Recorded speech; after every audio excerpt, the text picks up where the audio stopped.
예, 하나님의 말씀 창세기 40장 1절부터 4절 말씀까지 제가 봉독을 해드리겠습니다. 하나님의 말씀 창세기 40장 1절부터 4절까지 제가 봉독을 해드리겠습니다. 예, 지금 봉독하겠습니다. 그 후에 애굽 왕의 술 맡은 자와 떡 굽는 자가 그들의 주인 애굽 왕에게 범죄한지라. 바로와 그 두 관원장 곧 술 맡은 관원장과 떡 굽는 관원장에게 노하여 그들을 치리대장의 집 안에 있는 옥에 가두니 곧 요셉이 갇힌 곳이라. 치리대장이 요셉에게 그들을 수종들게 하매 요셉이 그들을 섬겼더라. 그들이 갇힌 지 여러 날이라. 아멘.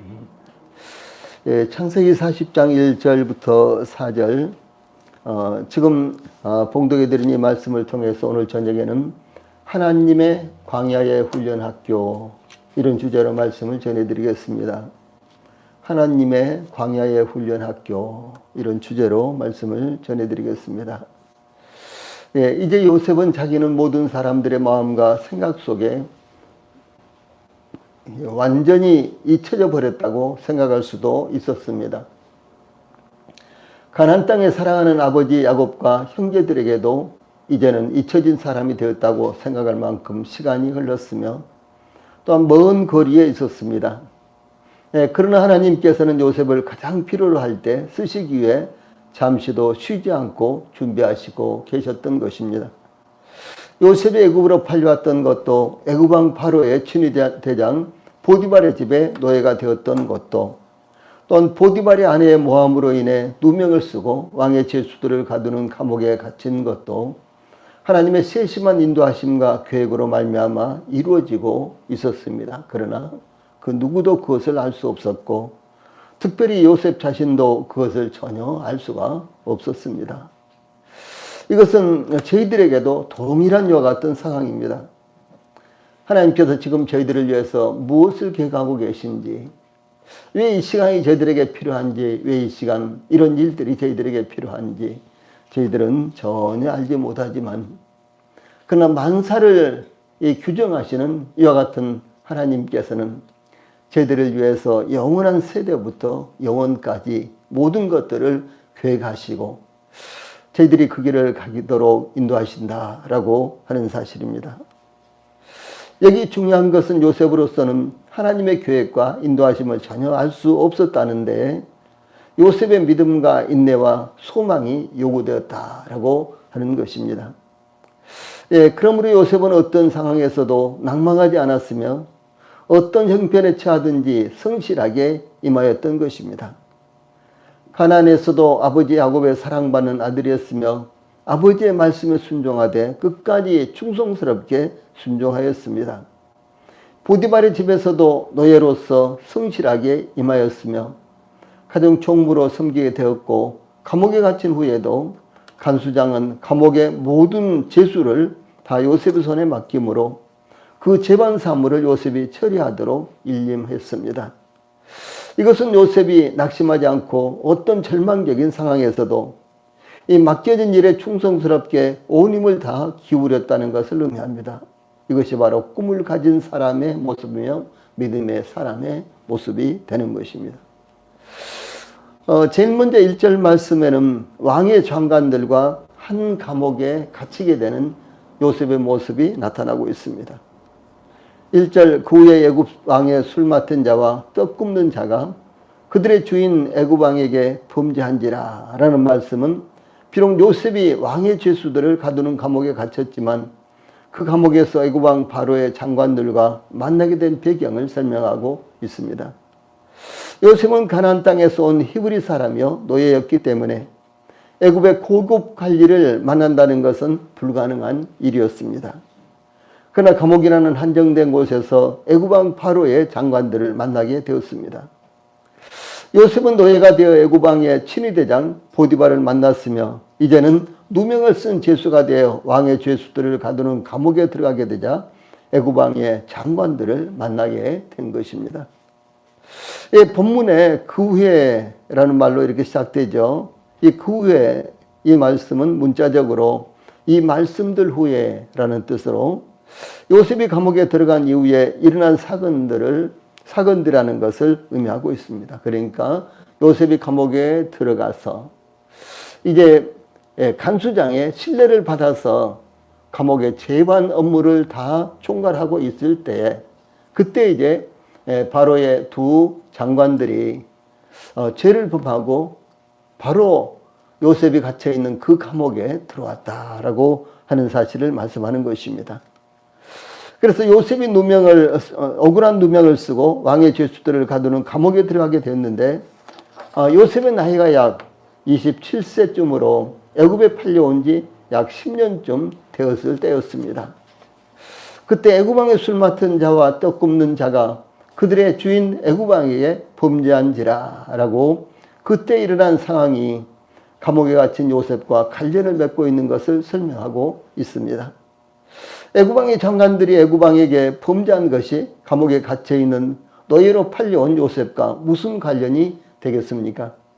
그러나 이와 같이 상상도 또는 영국으로도 꾸며낼 수 없는 일들이 일어나는 것입니다. 더욱 중요한 것은 하나님께서는 하나님 외에 그 누구도 알 수 없는 일들을 일어나게 하므로 하나님의 백성들과 관련을 맺게 하신다는 것이 나타나고 있습니다. 애굽 왕의 술 맡은 자, 이 사람은 애굽 왕실의 술을 맡은 장관으로 왕이 마실 모든 술을 준비하고 관리하며 술을 마실 수 있도록 따라주기도 하는 장관을 의미합니다.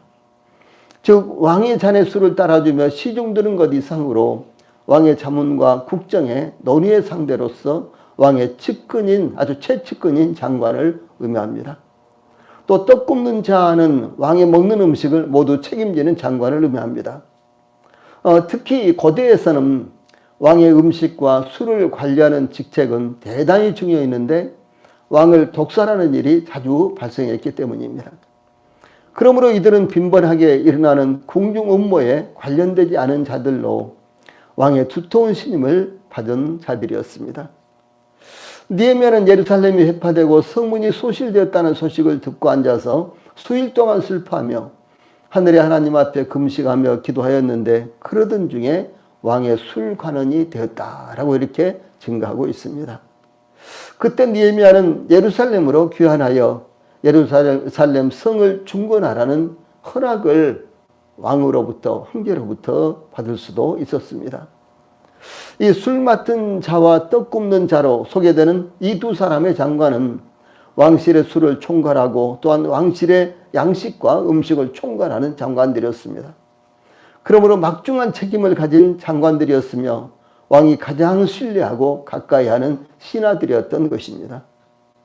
이 두 사람의 장관들이 그들의 주인 애굽 왕에게 범죄한지라 1절 후반부에 이런 말씀은 그들이 공모하여 범죄했다는 의미가 아니라 그들이 각각 죄를 지었다는 의미입니다. 또한 그들의 범죄가 무엇인지 나타나지 않지만 왕실에서 왕이 가장 신뢰하며 가장 가까이 하는 신하들이 범죄하여 감옥에 갇혔다는 것은 대단히 중요한 범죄였던 것이 사실입니다.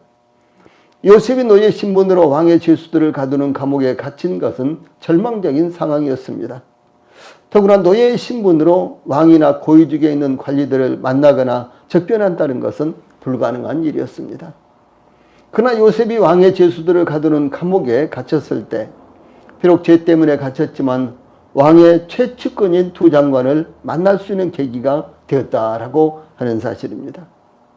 다니엘은 포로가 되어 어린 소년으로 바벨론으로 끌려갔지만 바벨론 왕 앞에 설 수가 있었으며 또한 바벨론 왕궁에 거하면서 바벨론 온 지방을 다스릴 수 있는 권한을 부여받았으며 다니엘의 세 친구들도 지방의 일을 다스리게 되었다라고 다니엘서 2장 48절 49절에서 증거하고 있습니다. 또한 느헤미야는 바사에서 왕의 술관원이 되었으며 에스더는 아수에로 왕의 왕후가 되어 바사에 있는 민족을 권했습니다.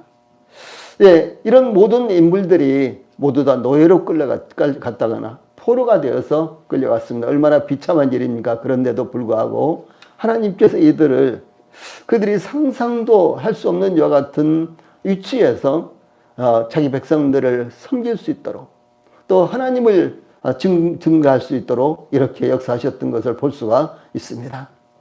예, 그러므로 하나님의 하시는 일은 우리가 알 수 없습니다. 욥기에 나오는 지혜자 엘리후는 욥기 36장 26절에서 하나님은 높으시니 우리가 그를 알 수 없고 그의 연수를 헤아릴 수 없느니라 이렇게 증거하고 있습니다. 그러므로 현재 상황에 낙심하지 말고 하나님께 기도하며 현실에 충실함으로 하나님을 기다리는 것이 우리 성도들에게 합당하다라고 하는 것을 교훈하고 있습니다. 다음에 2절로 3절은 두 관원장의 상황을 설명하고 있습니다. 애굽왕 바로는 그 두 관원장 곧 술 맡은 관원장과 떡 굽는 관원장에게 노하여 2절에 그들을 감옥에 투옥시켰다라고 이렇게 증거하고 있습니다. 이들이 구체적으로 어떤 죄를 범했는지 나타나지 않지만 왕이 최측근 인사들을 투옥시킨 것은 중대한 범죄였을 것으로 짐작할 수 있습니다. 관원장은 황관장, 예, 구약성에 황관장 이렇게 번역된 말씀이 나오는데 같은 말입니다. 이 말씀은 책임자 혹은 시종장으로 번역되었는데 잔 나르는 자의 장, 그러니까 술잔을 나르는 자의 장, 책임자, 예, 이런 말.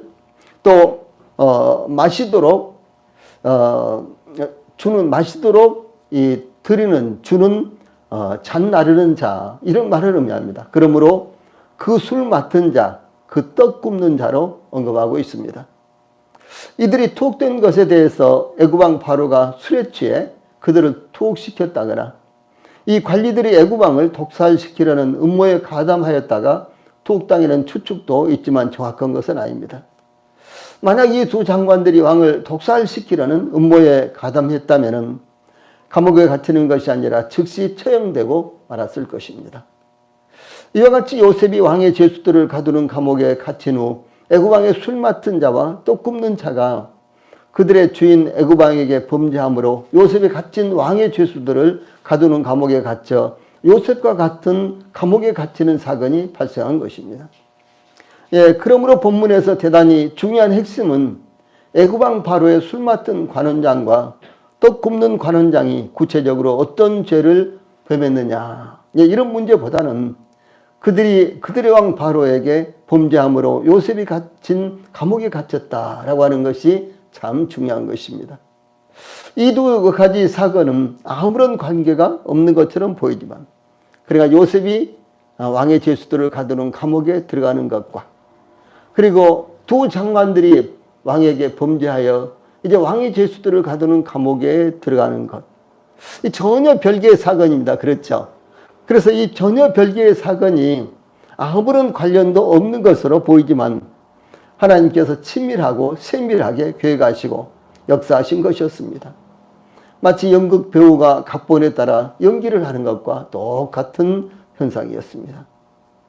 예수님께서 전도하실 때 어떤 사람들이 요한복음 4장 1절에 보면 예수께서 제자를 삼고 세례를 베푸시는 것이 요한보다 많다라고 예수님과 세례 요한을 비교하여 평가를 했습니다. 아니 그것이 무슨 의미가 있어요? 그렇죠? 그런데 더더구나 예수님과 세례 요한을 마치 경쟁자처럼 이렇게 비교하는 것은요, 이것은 적절한 것이 아닙니다. 교회들도 마찬가지입니다. 구원의 복음을 전하는 교회들이 어디는 100명 모이고 어디는 10명밖에 안 모이고 어디는 얼마만큼 아주 엄청난 일을 하고 어디는 그렇지 못하고 이런 것을 비교하는 것은 아무런 의미가 없는 것입니다. 이 모든 것들이 주인이신 우리 주님 하나님에게 달려있는 것이지 빠른 경주자라고 선착하는 것이 아니에요. 그렇죠? 아무리 능력 있는 사람이라고 많은 일을 할 수 있는 것이 아닙니다. 이 모든 것들은 하나님께서 허락하셔야만 가능한 것입니다. 저희들이 전도할 때도 그렇습니다. 저희들만큼 전도하는 교회가 어디가 있었습니까? 정말 없었습니다. 그런데도 불구하고 큰 복음의 큰 역사가 일어나지 않았습니다. 저희들 마음대로 할 수 있는 것 아니에요. 하나님께서 주신 환경 가운데서 저희들이 충성하는 것입니다.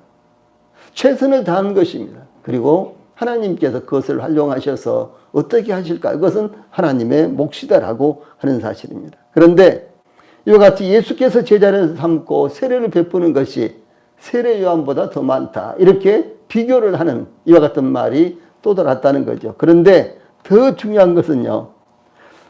이 중요한 것은 이러한 평가를 바리새인들이 들었는데 예수님께서 그런 평가를 바리새인들이 들었다는 것을 아셨습니다. 예, 실은 예수님께서 친히 세례를 주신 것이 아니요 제자들이 베푼 것이었습니다. 그러나 예수님은 그 즉시로 유대를 떠나서 다시 갈릴리로 가시려고 하셨는데 요한복음 4장 3절에서 사마리아를 통과해야 하겠는지라 이런 말씀이 나와요. 영어로 보면 Now he had to go through Samaria 이렇게 되어 있습니다. 그래서 사마리아를 통과하지 않으면 안 되었다. 이런 이제 말씀이 나옵니다. 이렇게 설명을 하고 있습니다. 그 상황을요. 유대인들은 갈릴리로 갈 때, 유대인들은 갈릴리로 갈 때, 혹은 갈릴리에서 유대로 갈 때 사마리아를 통과하지 않았고 요단강을 우회했습니다. 그런데 예수님은 사마리아로 통과하지 않으시면 안 되는 어떤 특별한 상황이 있으셨다라고 하는 것입니다. 예수님께서는 사마리아로 통과하셔야 하는 불가피한 상황이 있으셨다라고 하는 것입니다. 예수님께서 사마리아의 수가라고 하는 동네에 도착하셨을 때 야곱의 우물이 거기 있었는데 예수님께서 먼 길을 여행하셨기 때문에 피곤하여 그 우물에 도착하자마자 우물 곁에 바로 앉으셨는데 때는 정오쯤 되었습니다. 예, 바로 그때 사마리아 여자 한 사람이 물을 길러러 나왔는데 예수님께서 갈급한 그 여자의 영혼을 채우셔서 구원하신 상황이 나타나고 있습니다. 아주 완전한 상황이었으며 완전한 타이밍이었습니다. 조금 더 차후가 없었습니다. 제자들은 왜 예수님께서 사마리아를 통과하시는지 알 수가 없었으며 사마리아 여자 또한 거기서 그들이 기다리던 메시아를 만날 것이라고는 전혀 예측하지 못했으며 예수님을 만나서도 그와 그들이 기다리던 메시아인 줄도 알지 못했습니다. 그러나 예수님은 조금의 착오도 없이 정확한 시간과 장소에서 또 갈급한 마음에 사마리아 여자를 만나 복음을 증거하셨던 것이 나타나고 있습니다. 얼마나 놀라운 일입니까? 이와 같이 하나님은 역사하신다라고 하는 사실입니다. 애굽왕 바로의 술 맡은 자와 떡 굽는 자가 범죄 혐의로 감옥에 갇혔는데 그곳에는 이미 요셉이 억울한 누명을 쓰고 갇혀 있었으므로 필연적으로 바로의 장관들과 요셉은 만날 수밖에 없게 되었다라고 하는 사실입니다. 그러므로 두 관원장이 감옥에 갇힌 것에 대해 3절에 그들을 친위 대장의 집 안에 있는 옥에 가두니 곧 요셉이 갇힌 곳이라 라고 부가적으로 설명하고 있습니다. 즉 왕의 제수들을 가두는 감옥은 애굽왕 바로의 친위 대장 보디발의 집 안에 있는 것이었습니다. 아니 집 안에 감옥이 있다고 그렇게 나와 있습니다. 우리들의 일반 상식으로는 좀 이상스럽게 생각됩니다. 선지자 예레미야는 유다 왕의 궁중에 있는 수위대 뜰에 예루살렘이 함락되는 날까지 갇혔다라고 예레미야 32장 2절에 증거하고 있습니다. 이 사도 바울이 로마에서 처음 수감될 때, 그러니까 사도행전 28장이죠. 처음 수감될 때에는 2년 동안 셋집에 감금되었다라고 사도행전 28장 30절에서 증거하고 있습니다. 이와 같이 시대에 따라 감옥은 여러 가지 형태를 가졌는데 애굽왕 바로의 친위 대장으로서 보디발은 아마 관저에 거주했던 것으로 보입니다. 그러니까 감옥이 있는 그곳에 이제 친위 대장의 관저가 있었고 그리고 그 관저에 이 보디발이 친위 대장으로서 거주하고 있었던 것으로 보입니다. 이와 같이 애굽왕 바로의 친위 대장 보디발의 관저에 있는 왕의 제수들을 가두는 감옥에 바로 왕의 두 관원장들이 갇히게 된 것입니다. 그런데 바로 그 감옥은 요셉이 이미 갇혀 있는 곳이었습니다. 그러므로 소망에 하나님께서 주신 꿈을 갖고 하나님 말을 신뢰하는 요셉에게 절망적인 순간에서도 하나님께서 빛을 비춰주고 계신 것이 나타나고 있습니다. 우리는 이 스토리를 모두 다 알고 있기 때문에 하나님께서 기가 막히게 그렇게 인도하시고 계신구나, 이렇게 우리는 이제 짐작을 하죠. 알 수가 있죠. 그러나 요셉으로서는, 그리고 우리가 이 스토리를 모른다면은 정말 이것은 신비스러운 일이었고, 어찌 그렇게 하나님께서 정확하실까? 어떻게 그렇게 하나님께서 모든 일들을 합력하여 선을 이루시는 것인가? 이것을 우리가요, 아예 짐작도 할 수 없고, 된 일을, 이루어진 일을 돌이켜보고 그저 우리는 감탄하고 하나님 앞에 하나님의 신비에 대해서요 놀랄 뿐인 것입니다. 그다음에 4절 말씀은 관원장들을 섬기는 이제 요셉의 모습이 나타나고 있습니다. 이와 같이 친위대장이 요셉에게 그들을 수종들게 하며 요셉이 그들을 섬겼더라 라고 이렇게 4절에 말씀하고 있는데, 애국왕 바로의 장관들이 죄를 범하여 왕의 죄수들을 가두는 감옥에 갇히게 되었는데, 그 감옥에는 이미 요셉이 억울한 누명을 쓰고 갇혀 있었습니다. 그러나 하나님께서 요셉과 함께 하심으로 요셉은 간수장에게 신뢰를 받아 감옥에 갇힌 모든 죄수들을 관리하는 중이었습니다. 그러므로 감옥의 관리자인 친위대장은 요셉에게 왕의 두 장관들을 시중 들도록 했다라는 것이 나타나고 있습니다.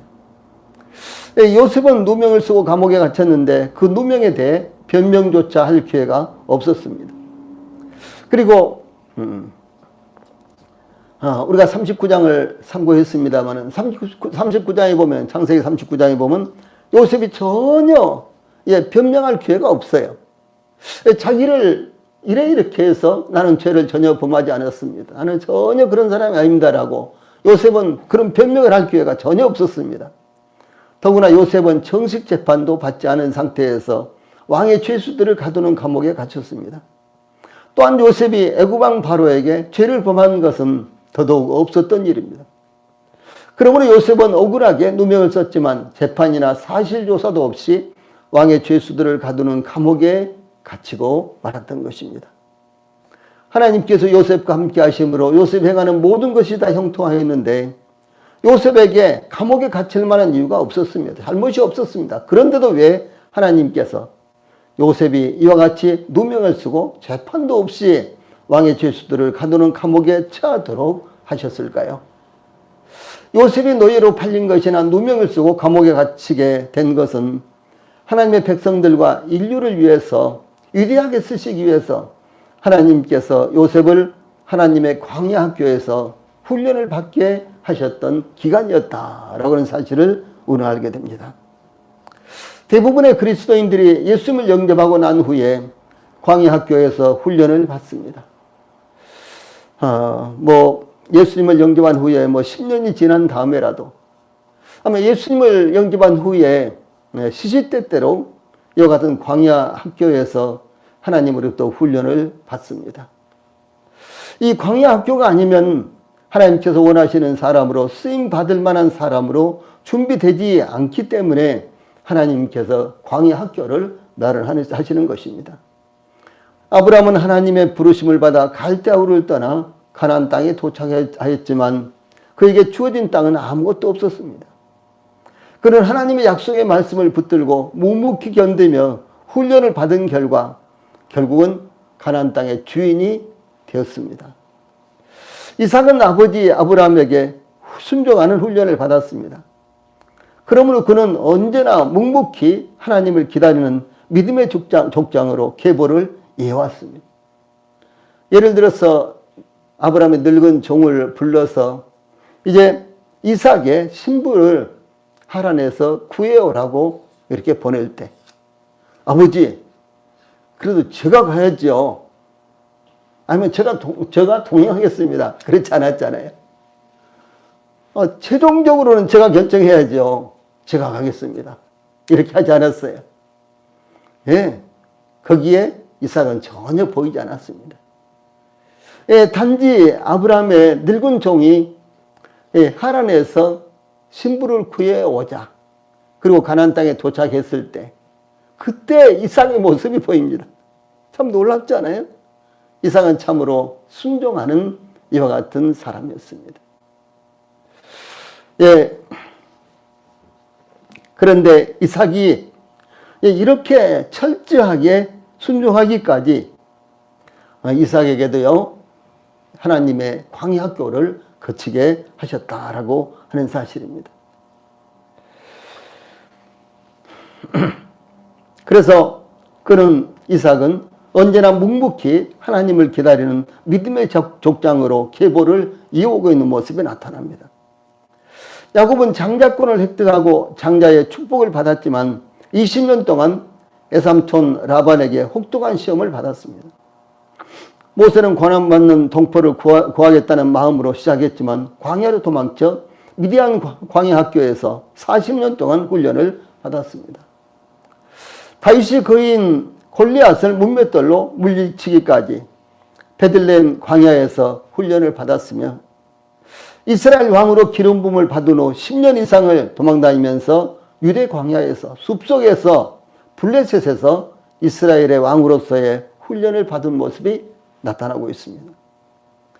심지어 예수님은 침례를 받으신 후 40일 동안 광야에서 마귀에게 시험을 받으셨습니다.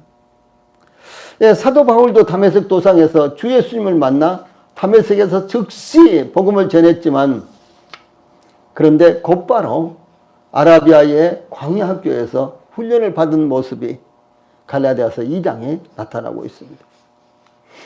요셉은 형들의 미움을 받아 물이 없는 깊은 웅덩이에 던져졌으며 이스마엘 상인들에게 팔려 애굽으로 끌려갈 때 얼마나 혹독했을까요? 보디발의 아내로부터 받은 유혹을 견딘다는 것이 젊은 요셉으로서는 얼마나 힘든 것이었을까요? 보디발의 아내의 유혹은 단 한 번 어떤 날 우연히 있었던 것이 아니었습니다. 하루 이틀도 아니고 날마다 반복되는 끈질긴 유혹이었으며 어쩌면 정확하지는 않지만 약 10여 년 계속되는 유혹이었을지 정확하게 나타나지는 않지만 아주 오랜 기간이었습니다. 17살에 요셉이 형들의 미움을 받아서 팔렸죠.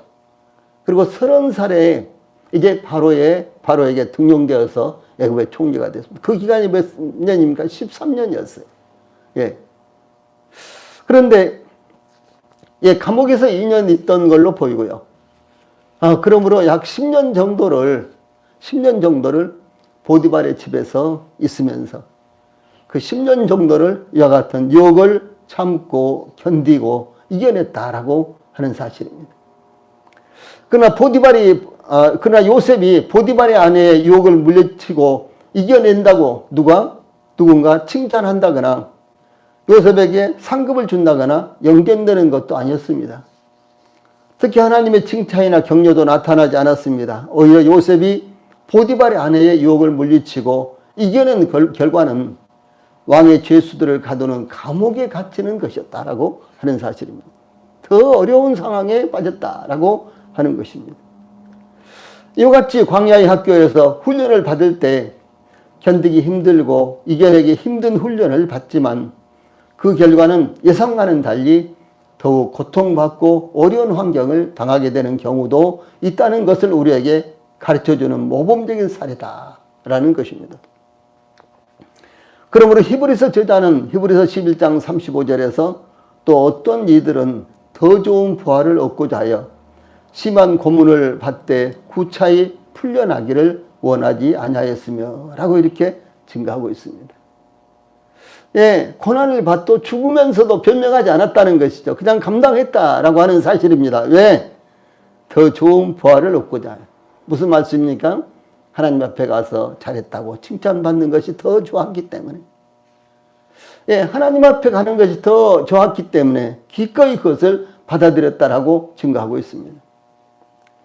요셉에게는 형들의 미움을 받아 시작된 고난이 끝이 보이지 않았습니다. 고난은 더욱 계속해서 가중되었으며 전혀 경험해보지 못한 새로운 고난을 당하게 되었습니다. 처음부터 자신의 힘으로는 형들의 손에서 벗어날 수 없었듯이 억울한 누명을 쓰고 왕의 죄수들을 가두는 감옥에 갇혀서도 여전히 자신의 힘으로는 벗어날 수 없었습니다. 예, 그런 형편에 처한 요셉이었지만 4절 후반절 친위대장이 요셉에게 그들을 수종들게 하매 요셉이 그들을 섬겼더라 라고 새로운 직무가 맡겨졌을 때 내가 어차피 여기서 나가지도 못할 텐데 하고 요셉은 낙담한다거나 낙심한다거나 포기하지 않았다라고 하는 사실입니다. 내가 이렇게 애를 써도 내 힘으로는 여기서 나갈 수 없는데 어차피 나는 여기서 나갈 수 없는 자야. 그러면서요 낙심하지 않았다라고 하는 사실입니다. 그래서 요셉은 새로운 직무가 자기에게 맡겨졌을 때 자기에게 맡겨진 대로 왕의 장관들을 섬겼습니다. 여기 사용된 4절 요셉이 그들을 섬겼더라라는 말씀에서요. 여기 사용된 섬겼더라라는 단어는 하나님을 섬길 때 섬겼다라고 사용되는 그런 단어입니다. 참 중요한 것입니다. 정말 중요한 것입니다. 그러므로 요셉은 하나님을 섬기듯 왕의 죄수들을 섬겼다라고 하는 사실입니다. 그래서 우리 성도들을 서로 섬길 때, 그렇죠. 또 세상에서 우리가 선행을 할 때, 가족들을 섬길 때, 아니면 영혼들을 섬길 때, 예, 이와 같이 요셉처럼요, 하나님을 섬기듯 섬겨야 된다라고 하는 사실입니다. 예. 요셉은 아주 절망적인 환경에서 그렇게 했어요. 우리는 그렇게 하면은 상대로부터 칭찬도 받을 수도 있고, 더러는 이익이 돌아올 수도 있을 것입니다. 그런데 요셉은 전혀 그렇지 않았어요. 그런데도 불구하고 마치 하나님을 섬기듯 섬겼다라고 하는 사실입니다. 여기 특히요, 요셉은 하나님을 섬기듯 왕의 죄수들을 섬겼다는 것인데, 죄수들을 섬긴다는 것은 일반인들을 섬기는 것보다 더욱 어려운 일일 것입니다. 죄수들은 벼랑 끝에 몰린 사람들이기 때문에 분수를 모르며 인내심이 없고 혈기를 부릴 것이며 잔인하고 강포하며 다른 사람들을 무시할 것입니다. 이들은 감옥에 갇혀 있으면서도 자신들이 잘못한 것은 생각하지 않고 항상 자신이 옳다고 생각할 것입니다. 이런 죄수들은 판단하고 정죄하며 자신의 주장을 포기하지 않을 것입니다. 더구나 왕의 죄수들로서 전직 장관들을 섬기는 것은 더욱 어려운 일일 것입니다. 그런데 이런 형편에 있는 죄수들을 섬기게 된 요셉으로서는 훈련 중에 독특하고도 특별한 훈련을 받게 된 것입니다. 요셉은 이런 자들을 불쌍히 여기며 그들을 하나님을 섬기듯 섬겼다라고 하는 사실, 얼마나 참 아름답습니까? 아름다운 섬김입니다. 그런데 친위대장이 왕의 장관들을 섬기도록 왜 요셉에게 맡겼을까요?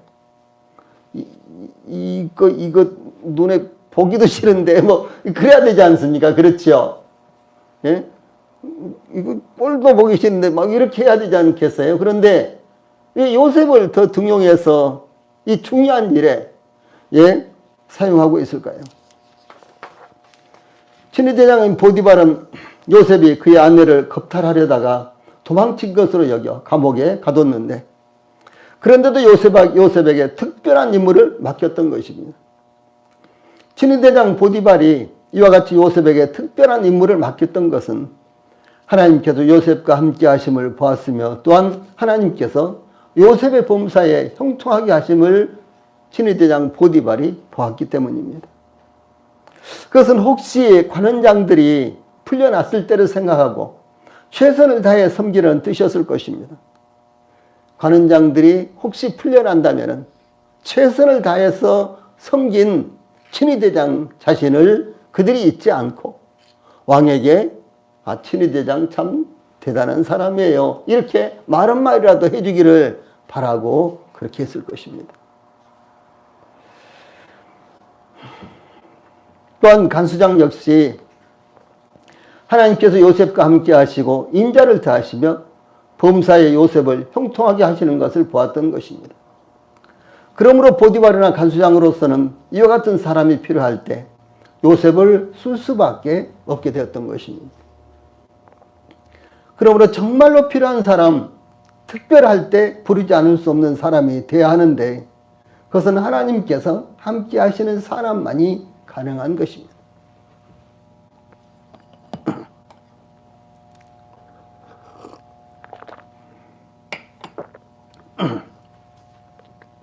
마지막으로 4절 마지막 부분, 그들이 갇힌 지 여러 날이라 라는 말씀은 왕의 장관들이 요셉에 갇힌 감옥에 갇힌 지 오래되었다라고 하는 것입니다.